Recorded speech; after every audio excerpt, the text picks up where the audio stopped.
There we go. Hi, I'm President of Collinwood, Joel Sainz, joined by my buddy Mark Gillman at I_Barnabas. How are you, man? I'm good. I'm good. I'm from my usual remote location inside my car, so I'm doing great. I love it. So, we're here to discuss our hopes and potential thoughts of hopefully we'll get a new Dark Shadows series. It's being written by Mark B. Perry. And I have to ask you, we really didn't get a whole bunch of the media in the old Dark Shadows in the original. Mhm. And it's something I sort of hope we get some more of in this new series. What are your thoughts? Um, I would love to have that. I would love to have like a more modern element, the whole thing, media attention, because we're in the age of cell phones where they record everything. Um, bystanders record a lot more now than reporters do.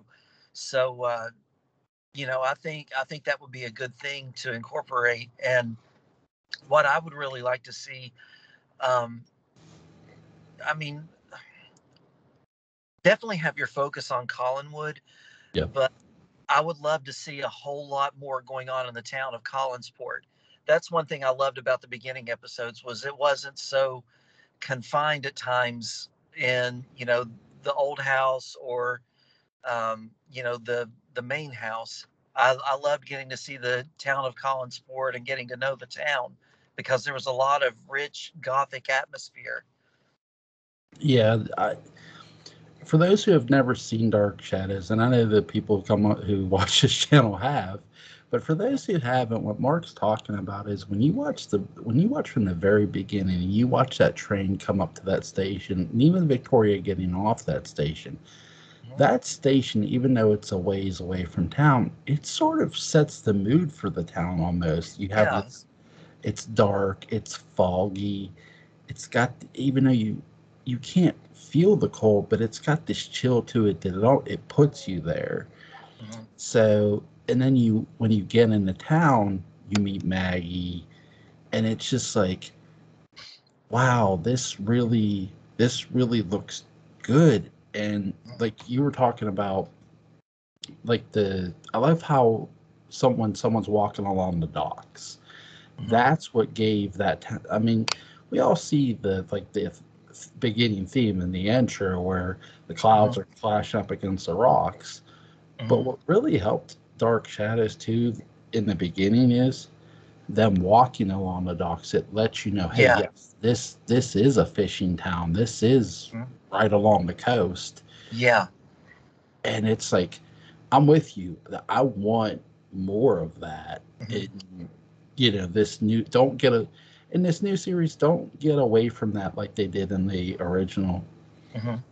Yeah, I love. I mean, you can definitely tell by looking at it in the original series in those pre-Barnabas beginning episodes that it's a very like battered, sea town. It's very weathered, um, but it's very interesting to look at. I mean, it's like every place in it is important and belongs. Nothing feels out of place, and it just feels like there's legends everywhere you go.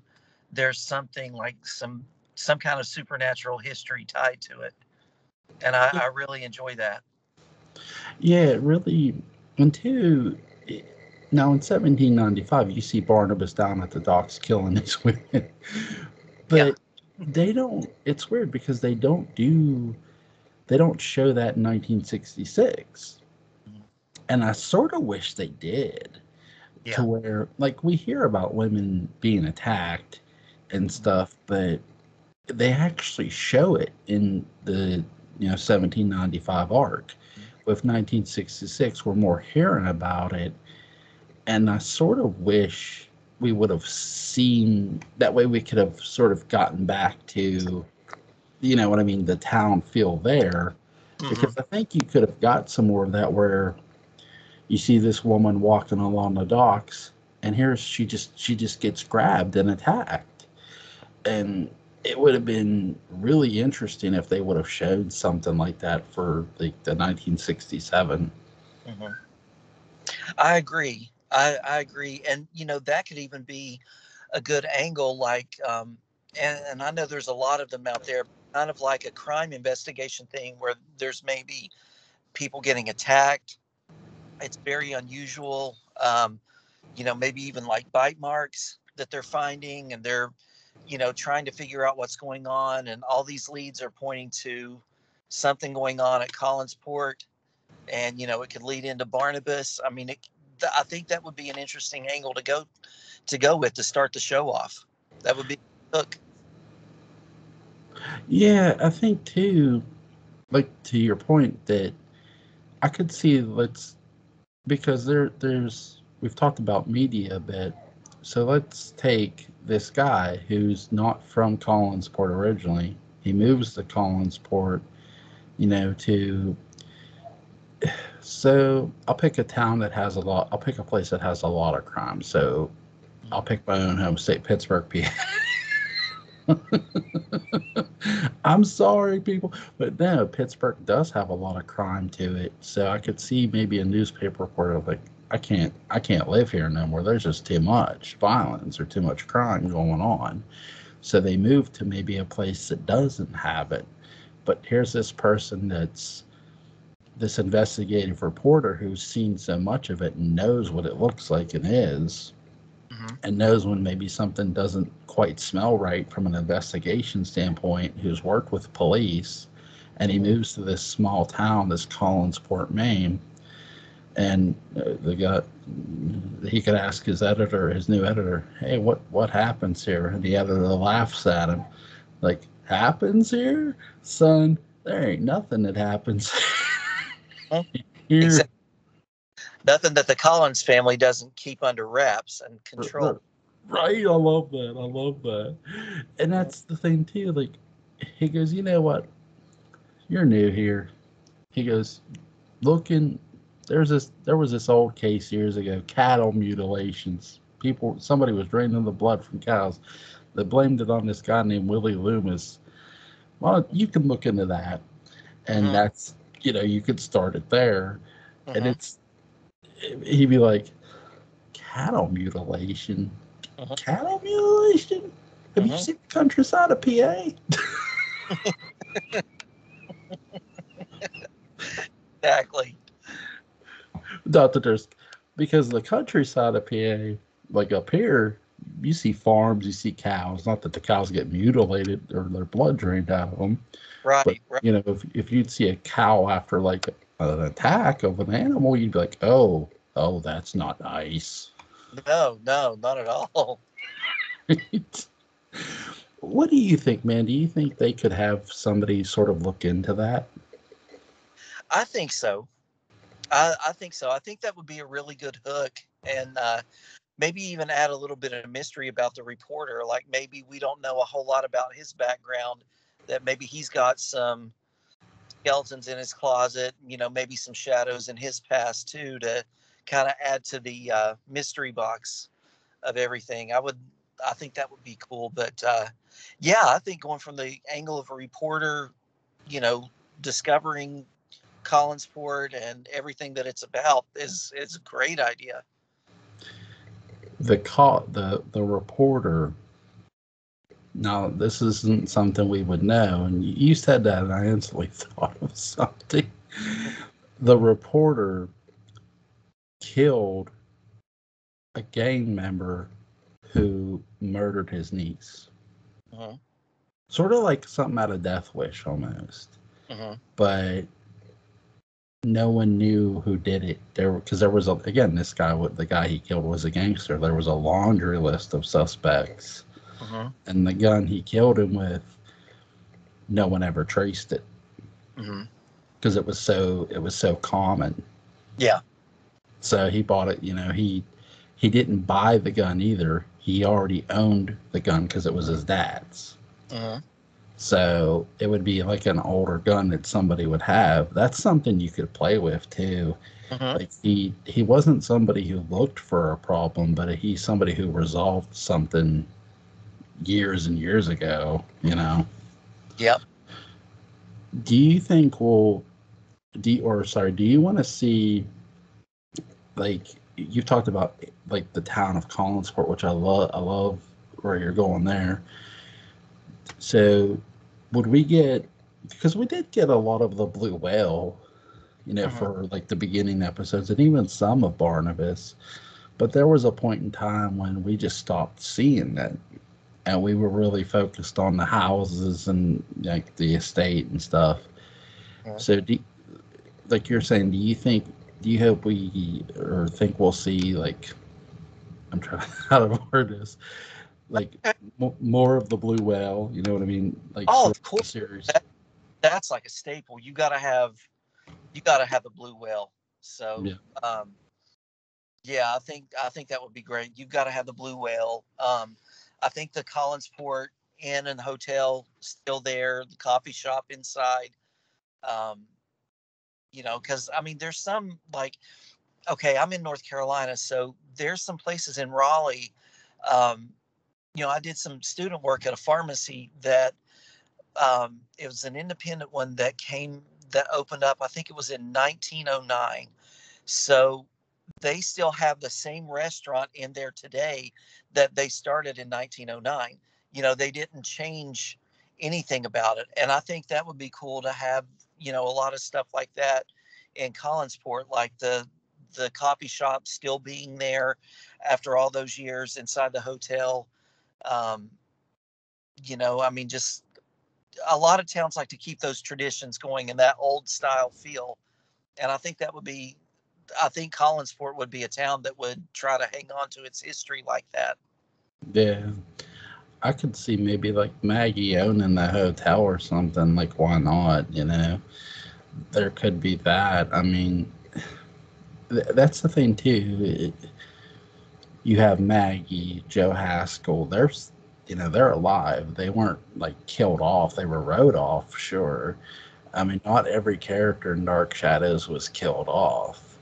So that's an interesting aspect of it too. It's like how many of the original characters do you show right away, or do you start off with your younger characters? Where do you think they should start off? Oh, I think they should start off with brand new characters and let some of the legacy characters, pepper them in gently because as much as this is, it's a continuation of their story, but the whole point is we're pushing the new, and this is a sequel series, so Yep. I push the newer ones and pepper, the legacy characters in, as needed. I agree with you 1000%. Like, Mhm. dude, I've been asked this question 100 times. When would you reveal Barnabas at the end of season one? Yeah. At the end, not at the beginning.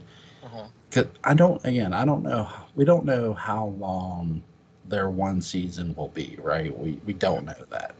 But Right. let's do a hypothetical. Let's go 22 episodes. That's a lengthy amount. Mhm. So you have literally 20 or 20 to 21 episodes to at least build your younger characters, to build them up, to tell us who these characters are. You don't have to tell us everything, Mhm. but give us enough of to care about them and to build them up. Mhm. Because if you just hit us, even with if you just give us like Carolyn, Maggie, whoever, you know, right away, and most of the time, it's sort of like, well, we already know these characters. Like Yeah. they're already. It's sort of. I'm going to use a wrestling term. They're already those characters, the legacy characters, Carolyn, Maggie, Barnabas, Angelique, Quentin. They're already over. Yeah. You don't need to re-put them over with your audience who are familiar with Dark Shadows. Mhm. You can sort of do that through your younger characters and say, well, who they are briefly, and Mhm. then move on to the characters you have in Right. front of you, like your younger characters, and just talk about them from there. Mhm. You don't need to like basically have the main characters out in front. Right. And that on the flip side, that's not, being disrespectful to the legacy characters and saying like we're putting them out to pasture or anything like that. That's just, Right. you know, kind of bringing a closure to their stories, because this is going to be, almost 6 decades afterwards. So we're introducing a whole new generation of people in Collinsport. The town is, a lot can happen in 60 years. Right. It's Yeah. like we don't know what happened post 1971. Like, Mhm, we don't know what went on, what character went where, mhm, but here's their kids, mhm, they're teenagers, or maybe they're grown up and have some kids, whatever story you're going to mhm, tell the story of the younger characters. Tell us who they are. mhm, What's their importance here in this story? Because mhm, they're going to be the ones who Barnabas really is going to interact with most. mhm. Not so much, because I could sort of see Carolyn and, being like, I'm not a young woman anymore, Right, like, right. so, and I think that's the thing too. It's like, there's going to be characters who, I got to believe we're going to see, maybe not right away, but we're going to see some familiar villains, but I do think we're going to see a lot of new ones too. Mhm. Do, Yeah. is there new villains or new what's the word I'm looking for? Not just new villains, but new things that they could go off that you want to see? Um, there's something that you could kind of go with. I mean,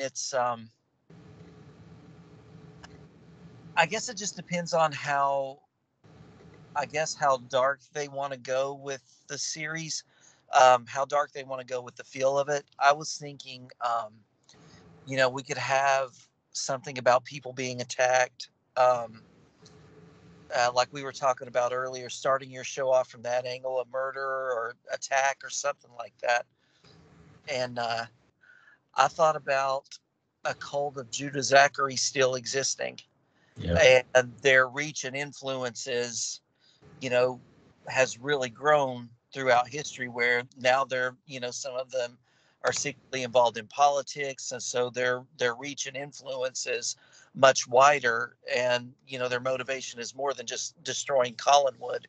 Right. Uh, so I was thinking, something like that. Um, or, I don't know. I mean, I think a witch is, a given. You got to have a witch. Um, but definitely the ghosts, like the widows. I would love to see more about the widows and see them featured a little more prominently. I tell you that you could sort of, a character, I think I wouldn't mind them sort of somewhat using if they could. And again, I'm not trying to bring another character from another series, but a character who I think who would sort of, that Dark Shadows would benefit from would be a Harry Dresden. I don't know if you've ever seen the Dresden Files, but No, I haven't.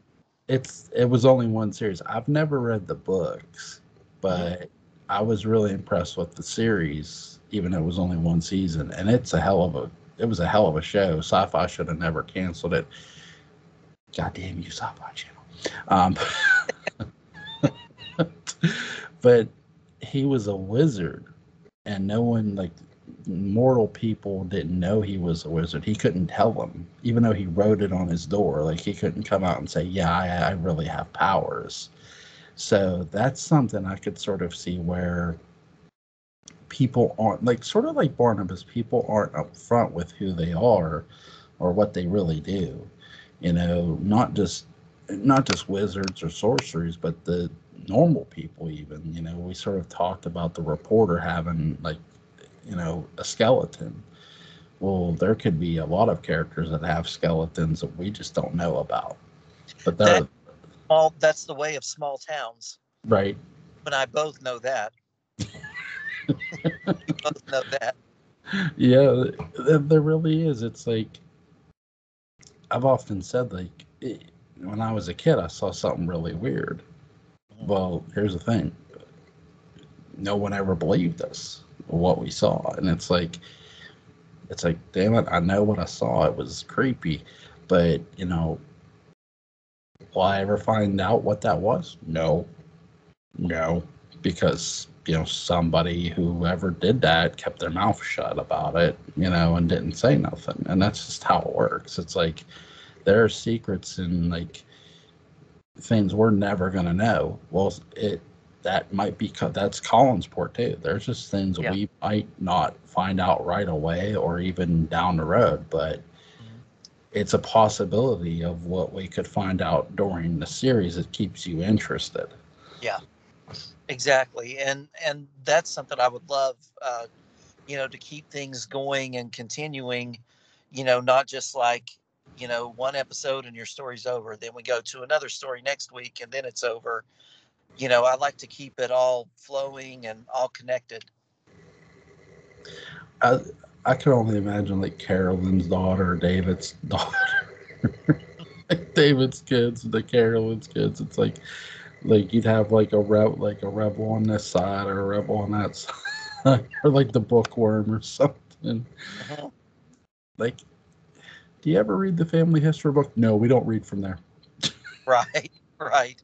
And I think, with David as their dad, there would be some, if he had more than one kid, there would be some intense sibling rivalry there. I wouldn't mind like they've sort of hinted at David being able to talk, not just hinted, but David being able to talk to Ghost. Mhm. I wouldn't mind if one of David's kids had the ability of second sight, like Yeah. sort of like a John Smith in a way where they touch somebody, they could see like past, present, or future in a weird way. I wouldn't mind that at all because I mean it would. You never know what someone's born with. There's always the logic of people can be born with special abilities. That's sort of like the concept of Highlander in a way. Highlander, people were born, or certain people were born immortal. And it's so you could sort of see somebody born with a special ability and not know it right away. And then as they get older, they're realizing they have this and they just keep their mouth shut about it. Mhm. How do I begin to even tell somebody, hey, I can see things? Mhm. You know? Yeah. Yeah. They stay closeted, so to speak, as much as they can. Right, right. That's sort of Barnabas's secret was literally the heaviest sin he had in his life. It's like, how do I even begin to tell somebody, hey, I'm undead, I'm a vampire? It's like he had to think of himself because he knew, hey, this for me at first, this is about survival. I was trapped in a box for 200 years. Yeah. Mm-hmm. Yeah. Do you think, or sorry, is there a story we've sort of talked? Is there a story like an old time story that Dark Shadows hasn't done that you want to see done? Oh, you mean like how they would touch on like some of the classics like Dr. Jekyll and Mr. Hyde? Yeah. Let's see. Um,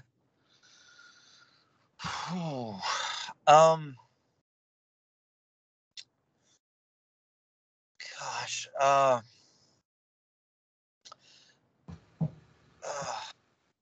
I would like to see them go. Um, okay, because they did like Frankenstein, Dracula.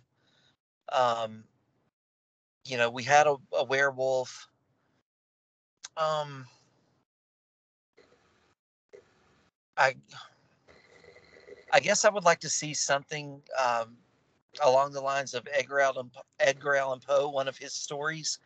I would love to see him, represented well, somewhat in the new show. Um, I'm trying to think. Uh,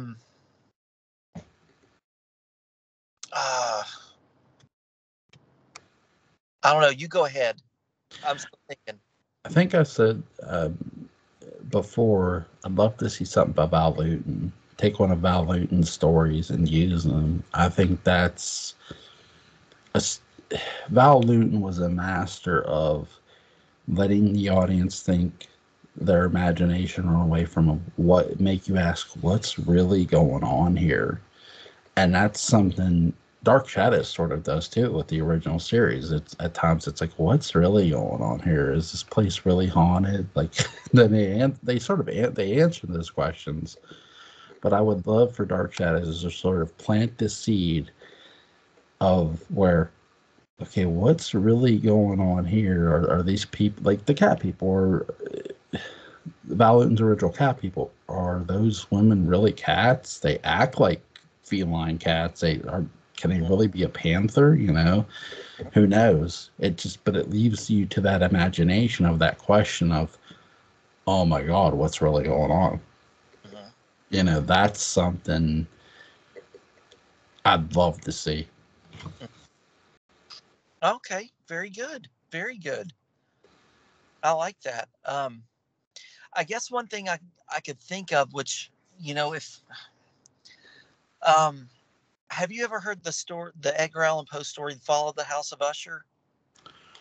Mm, is it? No, I don't think I have. Okay, I'll just go over it really quickly. There was a very very wealthy family, much like the Collinses, and they lived in a large mansion. And all that was left of the family was the brother and the sister. And something happened in the great house. There was like this giant crack, and as like each day moved forward, that they moved closer to death, the crack would get a little bit bigger.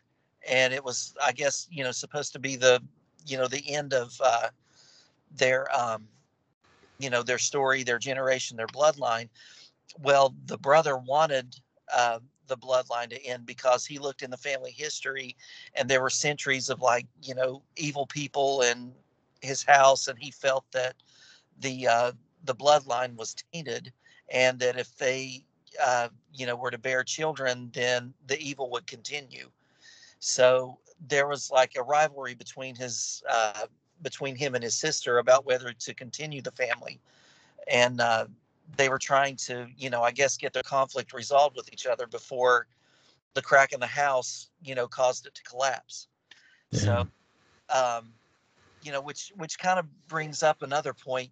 How many of the Collinses would be left? Um, what if one of the characters looked back in the family history and was thinking, there's been all these evil things that we've read in Collins' history. Um, a lot of them have done a lot of different things, and there's a lot of history that seems to have been changed. Why was it changed? Um, should the Collins family end? So yeah. I mean, it's just one possible way you could go, but I would like to see more of the Collinses rather than few of them, though. Right. I like that. Like, I've never heard of like read it or heard of it, but that sounds really interesting. I could Yeah, sort of like, very short story, like maybe like if you got a book, it would maybe be like 15 or 16 pages. It's a very short story, but it's pretty good. that's something I could sort of see them doing with Caleb Collins because we don't know a lot about him. Hmm. You know, and I think everybody has said, they think he's some sort of time traveler with that house. And I do think there's something to that. I don't know exactly how they would pull that off, you know. I don't have that in my mind, but I'm sure they could think of a way. Yeah, yeah. I mean, and that's the great thing about Collinsport. There's so many different. I mean, it's just so rich in stories ready to be told, and you could really go anywhere with it. You could start at any point and make a great story and a great series. You could. So, a Dark Shadows video game. What would you want to see in it? Um, hmm, Dark Shadows video game. Oh goodness. I can't really see wanting a tournament fighter like Street Fighter or Mortal Kombat, like seeing Barnabas versus Nicholas Blair or something like that. Gosh, I don't know. Hmm. I would love something that would be a little bit open world where you could, kind of explore around a little bit. How about you? Yeah, definitely open world. Sort of take some of what we got in Silent Hill 2, Hmm. but don't close it. Like, instead of there being like closed off stuff, because you know this in Silent Hill 2, you had to do certain things to get, you had to follow, that maps were important, Yeah. but also in Collinsport, make a map important though too. Like, where literally you have to go into the coffee shop to buy a map, or you have to go to wherever the post office is and buy a map, where you can literally roam around town day or night. Yes, you can choose, sort of, either a create your own character and choose your own job and preference. Like, okay, yes, you can be a governess, yes, you can be a cop, yes, you can be a waiter, and yes, you have to work certain, you do have to work your job, you do have to sort of earn money to sort of stay in town, and whatever your apartment or your house, whatever you so choose. Hmm. Have the game literally be that detailed. Hmm. And yes, there are games out there like this, Yeah. Yeah. but something like that. But also too, if you're going to be a cop, and you're a fan of H2O as well as I, so you'll appreciate this, how Dr. Loomis had that deduction board on the wall. Have a Hmm. cop have a deduction board when he's solving a crime, where he's trying to piece together the clues. Okay, this clue goes with this because I looked at the evidence. You literally have to gather the evidence at the crime scene. And yes, going to a crime scene is risky. You could be bumped off as quickly as Bill Malloy was. Yeah. Price for getting smarter in Collinsport, that's for sure. Right. And here's the thing, too. Once, if you were to create a character like a cop, and this is really going to piss a lot of gamers off, so I'm going to enjoy it. Your character is dead. There is no redeeming that character. You have to start all over and create a whole new character, because that's the one thing I'd like to see in a game where, such as Collinsport, there is, for a decision you make to go and do, there's a consequence to it. Mhm. That's the one.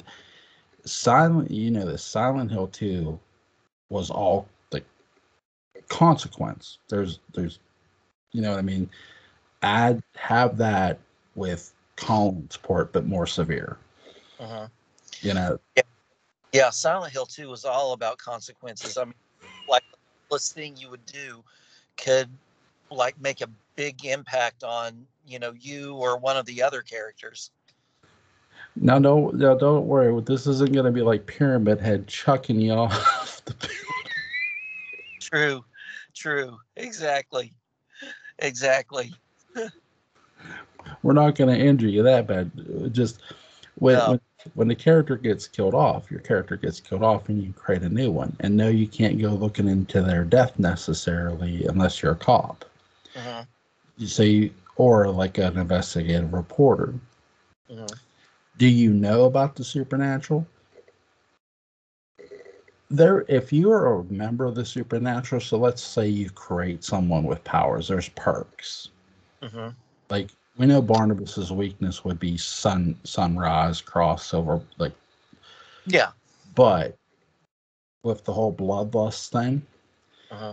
if because the smart ass gamer in me could see me doing this, where I'm just not going to feed on anybody. Hmm. There's a blood meter. Hmm. The blood goes lower and lower when you don't feed. Hmm. And if it gets to all the way to the bottom, no, Barnabas doesn't die. The You. computer takes over Huh. and kills somebody for you. Like, Yeah. the game giving you the middle finger, like, no, no, no, no. You either do it or we do it for you. Yeah. Right. That instinct will automatically kick in. Right. It's sort of like an insanity meter. Hmm. Like literally the character is gone nuts because you chose not to feed him. Because I would literally be a dick and be like, nope, I'm not feeding. Exactly. Exactly.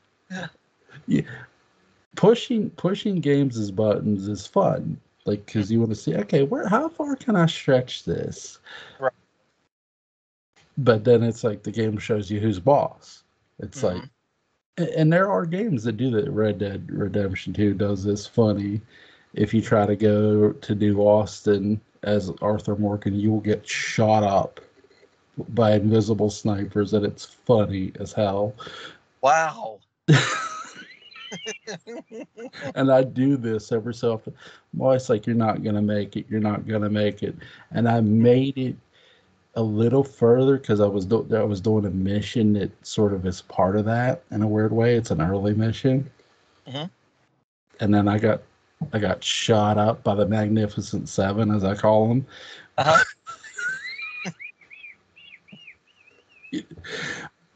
I died, my horse died, and that was it. And then I spawned into the other side of the river, and it's like, I can't do that again. But that's sort of something I'd like to see where if He's you're gonna the game punish you in a way where Mhm. okay, you didn't, and here's the thing, if the computer chooses to kill somebody, it kills somebody at random. Yeah. So you could literally kill somebody who's maybe important and like, oh, that was a bad idea for me to do. Mhm. Whereas if you're Barnabas, you're choosing the victim, Mhm. you know?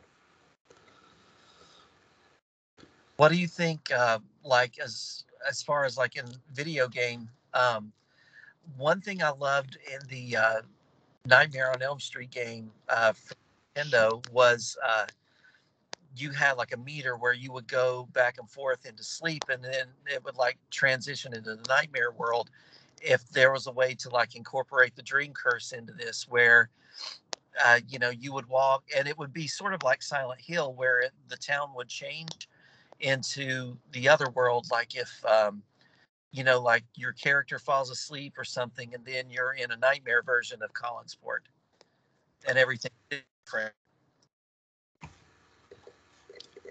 You there? Yeah, I'm here. I'm sorry, you cut out a bit there. Oh, that's okay. I was about how cool it would be, kind of like the whole concept of Silent Hill and the Nightmare on Elm Street Nintendo game, where your character has like a sleep meter, I guess, like a fatigue, and you were talking about the Barnabas bloodlust meter. Once your fatigue got all the way down, maybe your character would fall asleep, and it would transition into like a nightmare version of Collinsport, and you would have to get around in it that way. Yes. Yes. 1000% yes. Literally, too, the dream curse could happen to you whenever you fall asleep, like day, Yeah. night. So let's say, oh, I'm in the coffee shop sitting down. My character's tired. Oh, I chose not to go to sleep that night because I feel something's going to happen to me when I fall asleep. Boom. Just because people fall asleep sitting up. I Oh mean, yeah. hell, I do it, you know. So, Times.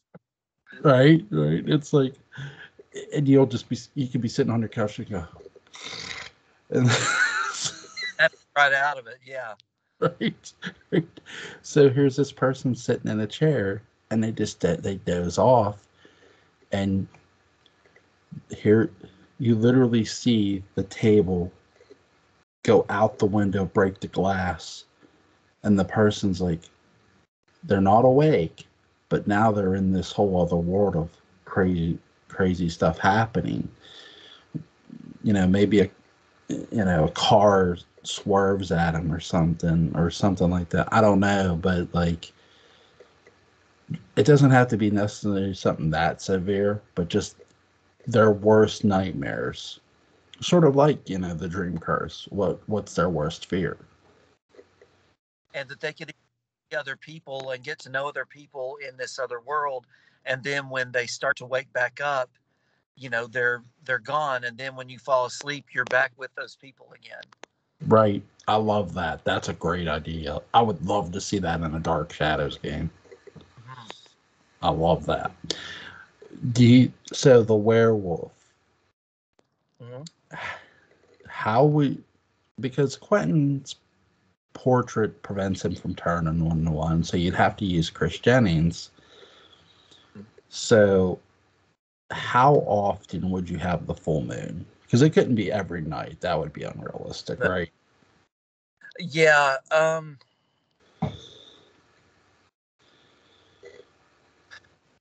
I get like once.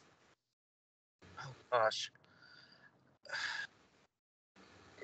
I don't know. That would be kind of tough. Right. That would be a tough one. You know how like we all have like most people we know and us, we have calendars right in our homes. Right. So on calendars you buy, generally there's like the quarter cycle for the moons. There's like half quarter, full, new quarter, whatever. And usually I think most new quarters I think are full moons. Uh-huh. But so something like that in a weird way where, because if you're going to be Christian, you got to keep track of this shit. Right. And yes, he would have to keep his time of the month marked on the calendar. right. So literally, if you're Christian, you have to get up, look at the calendar, look what day it is. Okay, half moon here, no moon here. I'm good. I can go out and go to work and do this. Oh, full moon in 2 nights. Oh shit. Exactly. So, and literally, if you sort of a similar, if you choose to ignore this, yes, it will happen. If you choose to go out and you'd be out in public and you think, oh, it's not going to happen. Wrong. Yep. Exactly. And here's the thing: if it happens, the only difference would be, and I don't mean to like sort of piss the gamer off completely, but the consequence for you choosing to ignore this is you have no control over the werewolf. Because Chris had no control. Right. And to me, that's what would make the game sort of terrifying. Like, you're helpless. You're watching the wolf do what it does. And it's like, when you're Chris, it's the morning and you're naked laying somewhere like, oh, I really should not have did that. Right. Exactly. Exactly. We don't have dark minds at all. No, not at all. We don't need help. No. But is there, what would you like to see from from an Angelique standpoint? Where would you gauge her powers? Because I think it's so tricky with her, right? Yeah, that's the thing about witches. They don't, vampires have like more defined weaknesses and, limits and things. A witch is something that, a witch can come back often and for any reason at all. And it's hard to, it's hard to keep a witch down. And I don't know. It just depends on. I think her power would be.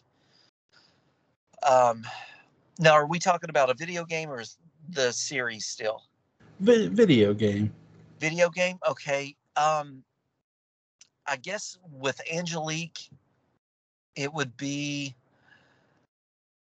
I guess it would be tied in with who the main character is.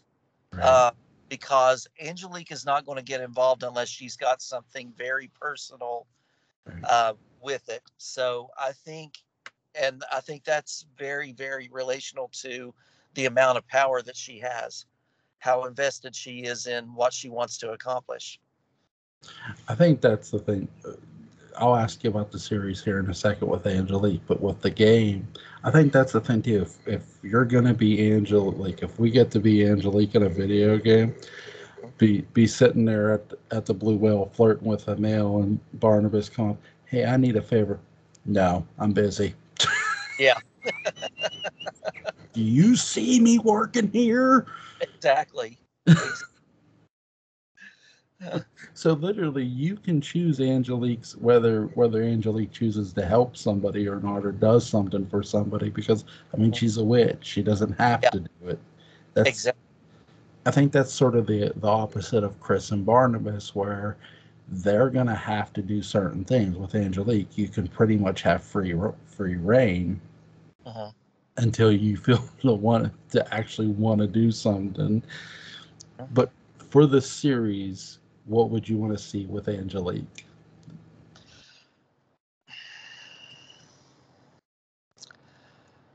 Okay, I'm really gonna get a lot of hate for this. I would love to see Laura Parker in some way in the series, but I guess to me, Angelique ended her story ended to me when they came back, you know, after Lamar Trask shot her after she gave up her powers. I'm not really sure, but I would love to see Laura Parker in some role, but uh, I don't know if I would want Angelique necessarily to return. If they have, if they, I sort of pitched this somewhat with Kristen and Kara, and I think I'll do the full pitch here with it. Okay. Have when Barnabas gets brought back, Mm-hmm. that's what brings Angelique back because she cursed him. So the difference is, this is where you sort of got to reveal the devil in a way, Mm-hmm. or or because maybe Angelique did just enough to hang in limbo Mr. Best. Mm-hmm. Either or, one of those characters has to say, you know, I can't really give you your full body without aging you. What? Yeah, I can't. Yeah. Yeah. So Laura Parker is her current age, but she has her powers. You do have your powers still, but you Mm-hmm. do need to find a new body.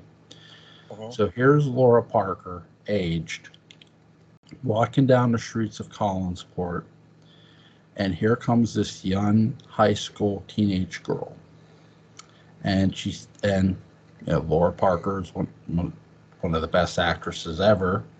Mm-hmm. Have Laura Great. Parker sort of fall down or drop down, and this high school student is caring enough to go over and help her. Maybe she can be a blonde, you know, who knows?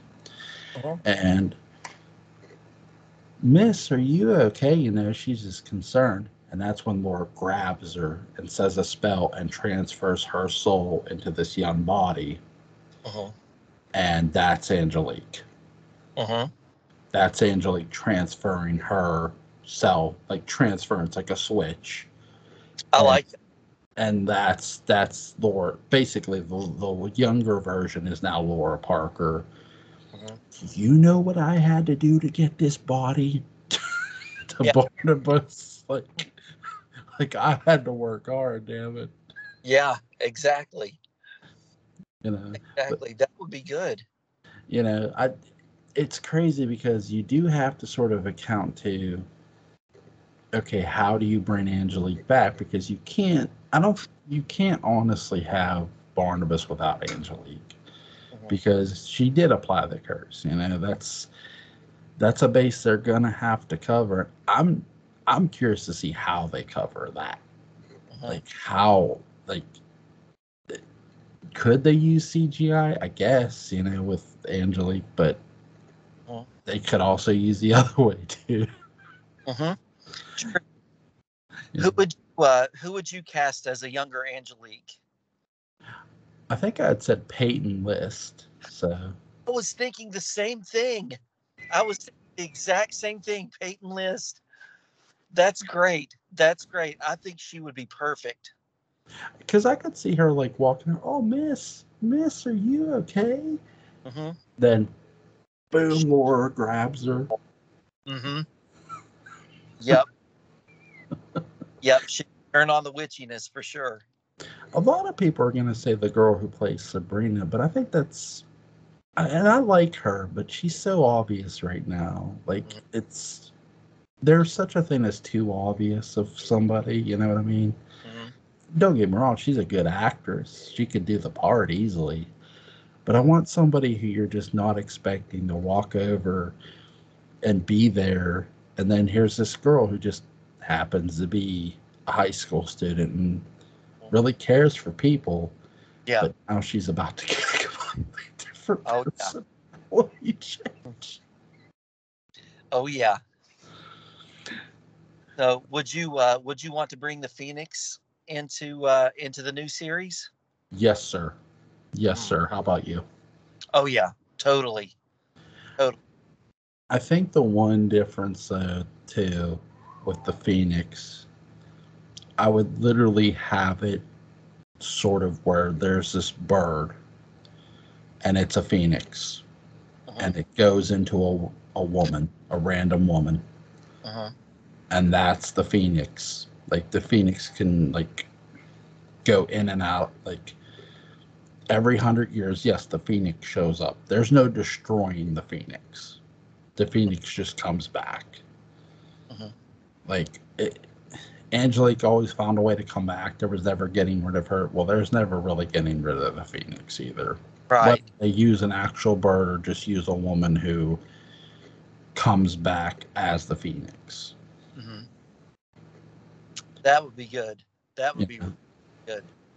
And it's crazy because I wouldn't mind if they incorporated some of what your story did, where there's somebody, that would be really cool.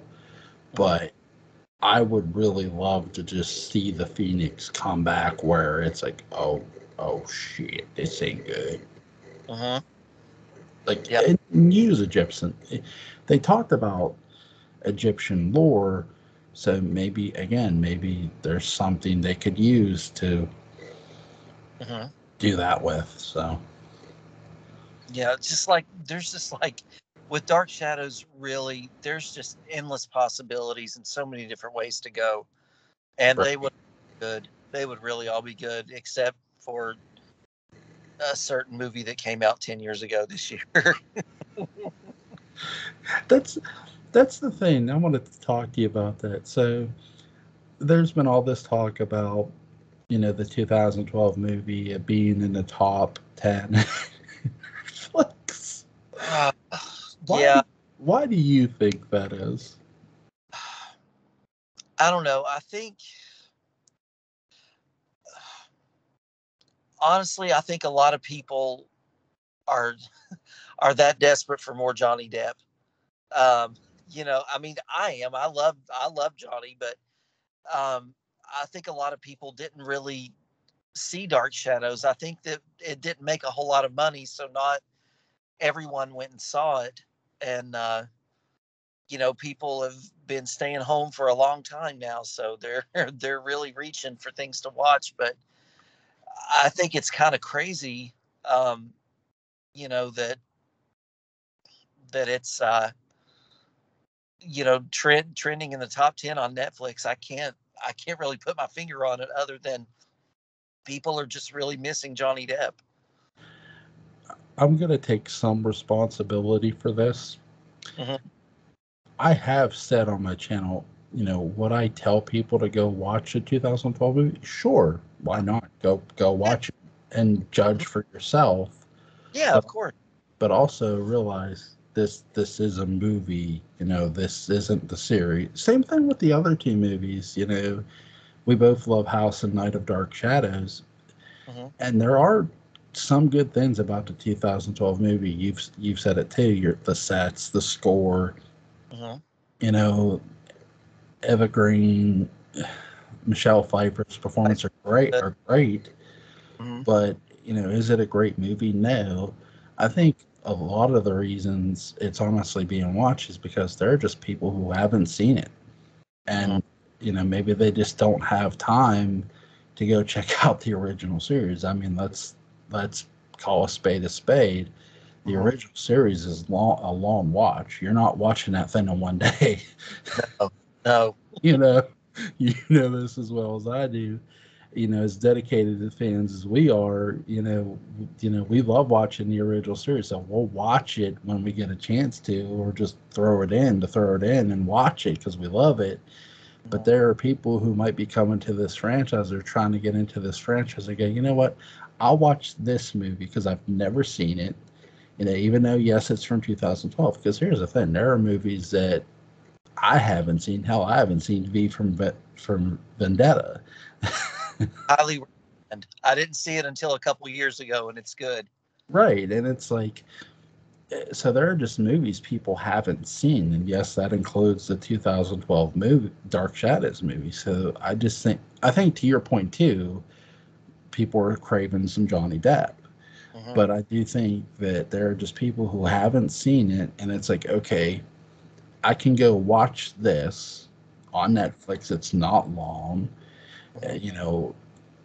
Maybe maybe it'll cause them to go back, make them want to go back and watch the original series. If it is right. Because that's, say, we can sit here and knock the 2012 movie all day, and we could. Right. Right. But say what you will, it did make people go and watch the original series. It did bring people to, okay, this can't be what the original series was about, so let me go check that out now. And so that's the thing too. I don't think the 2012 movie is going to leave a bad taste in people's mouths who haven't seen the original series. Oh yeah, they have nothing.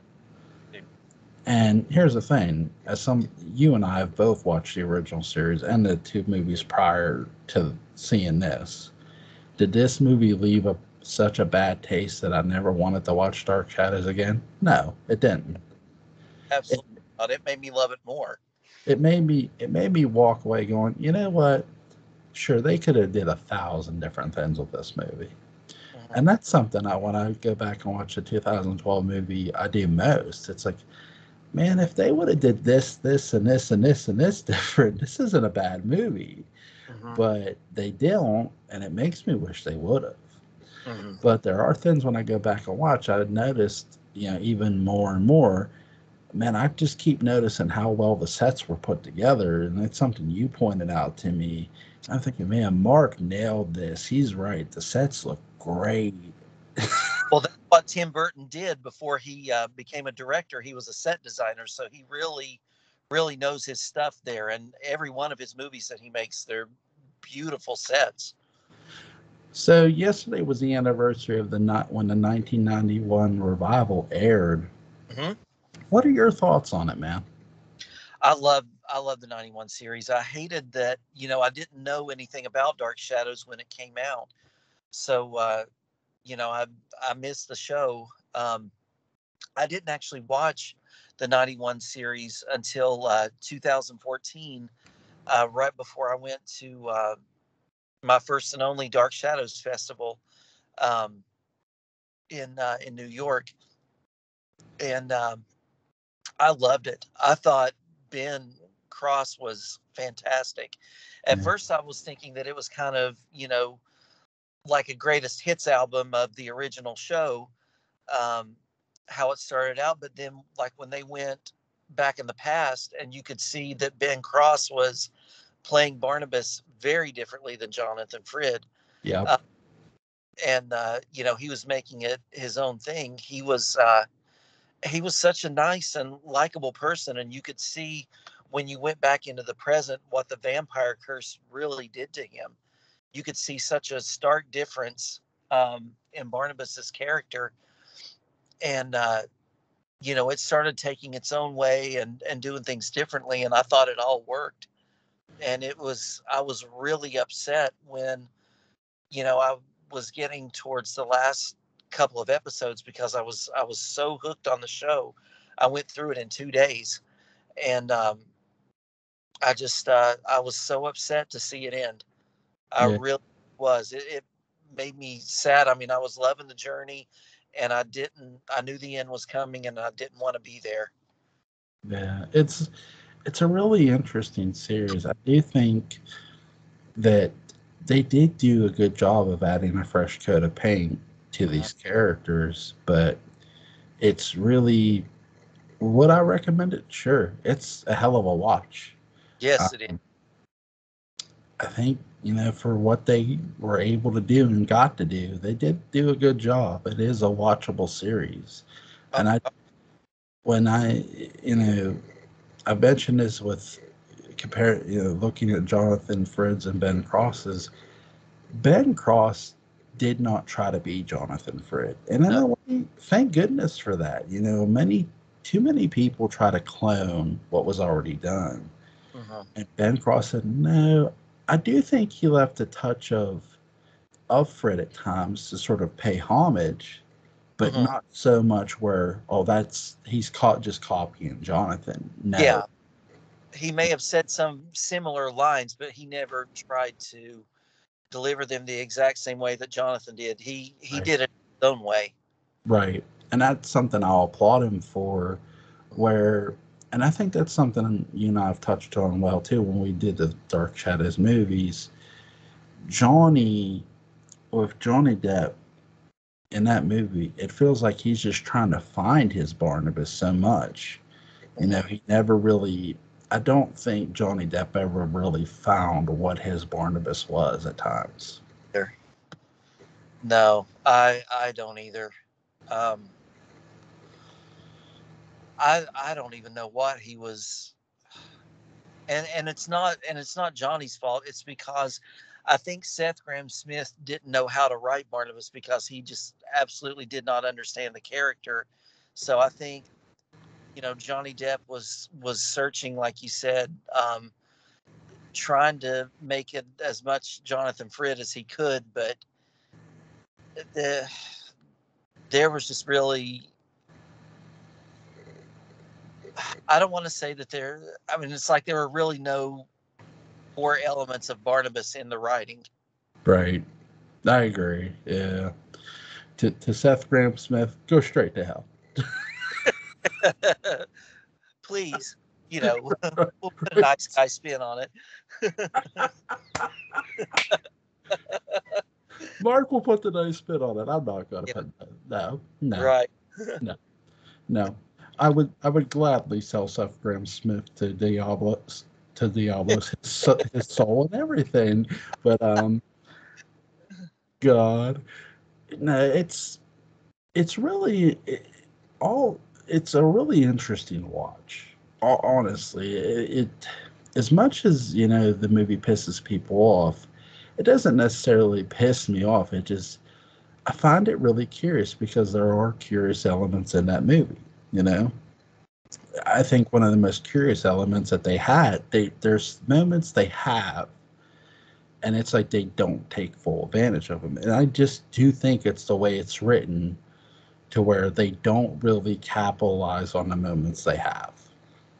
They're too busy. They're too busy trying to do comedy here or do this here, and it's like you're not really making any sense with what you're doing. And there's moments you could have really took advantage of. I really wish they would have started after I love the past scene is good. Like what the things they do in the past are good. But after that, when they have Maggie/Victoria, I wish they would have started off with a phone call. Your daughter has escaped from Wincliffe. There's your Wincliffe reference. Here's this girl who escapes. And this is the reason she has to get away and change her identity. And so when you hear, my name's Victoria Winters, there's more meaning behind it. There's more of a, okay, I'm afraid for this girl. This girl's afraid for herself. And I don't blame her because no one understands her but the ghost she hears. Right. And that's something they could have had easily. Mhm. Easily. And I think one of the best moments in the movie was when you see Josette's ghost leading Maggie and Victoria down the hallway, and she says he's coming, and you see all these, like the crabs and stuff, and all these things crawling all over. I thought the ghost looked fantastic, and the way that she floated out towards the fan and turned and fell like she did on Widow's Hill was an amazing touch. I love that, but my biggest problem with the Dark Shadows 2012 movie is like, okay, when you're watching a movie, it sets a tone for what kind of movie it's going to be: action, horror, mystery, comedy, whatever. it's like it changes so much. You never can get settled in on what kind of movie you're watching. Yep. So they do comedy, and then, it goes back to like you're settling into horror, but then it jerks the rug out from under you. And then it's like, lame joke, comedy, stoner, something, something. And you never can get set on one tone for this movie. Right. Totally agree. There's never Yeah. a constant tone to it. It just keeps changing as soon, like you said, as soon as you get used to what you're seeing, boom, it's like, nope, Mr. My It just out of it. right, I agree. My favorite scene is when Joseph Scos points at the newspaper, like, go here, like, go to Collinwood, right? That's like, that was beautiful. And it's like, okay, but then, boom, Roger being a dick, like, being pointless, like, Yeah.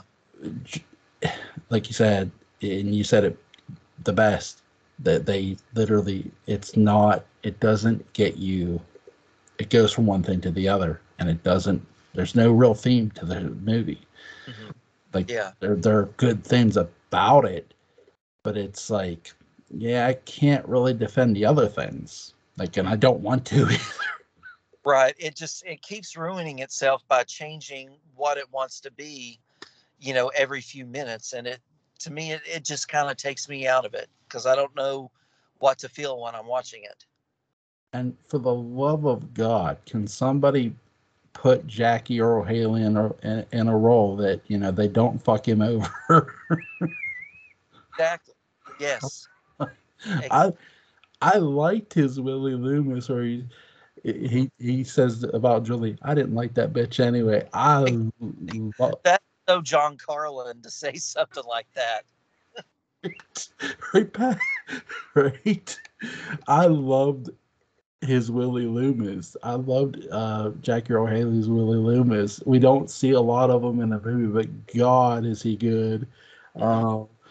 He's great. I mean, he's a great leading actor. People just need to give him a chance and give him a good script. Yep. I agree. I'd love to see him in something that we just either haven't heard of, or just he's never gotten to do. Yeah. Yeah. That's somebody. See, that's somebody I could sort of see playing a tough-nosed private investigator, or being a lead on NCIS or something. But I don't know if he'll get that opportunity, but I hope he does. Same. Is there anything you want to add, man? Yeah, I would just like to give a shout out to Fred Barnabas. Yeah. I know he was supposed to be with us tonight, but if you're listening, I hope you feel better, man. I hope you're doing okay and feeling better. Get well soon, brother. To Fred Barnabas, man, we are hoping you get better so we can do the Superman podcast. Absolutely. Because it's like this, the host is just going to sit there and listen. Basically, it's going to be like, you guys are going to be talking. I'm just going to be sitting there like, nah, we'll all get in a good discussion. No, but that for Barnabas, get well soon, man. Seriously, from the bottom of our hearts, get well soon, and we hope you feel better, man. Mm-hmm. All right, I guess I'm good. I want to give one shout out to Lynn, your family, man. Thank you for coming on and doing this with me. I always have a blast with you. Thank you so much. God bless you, man, and have a great night. All right, you too. Bye.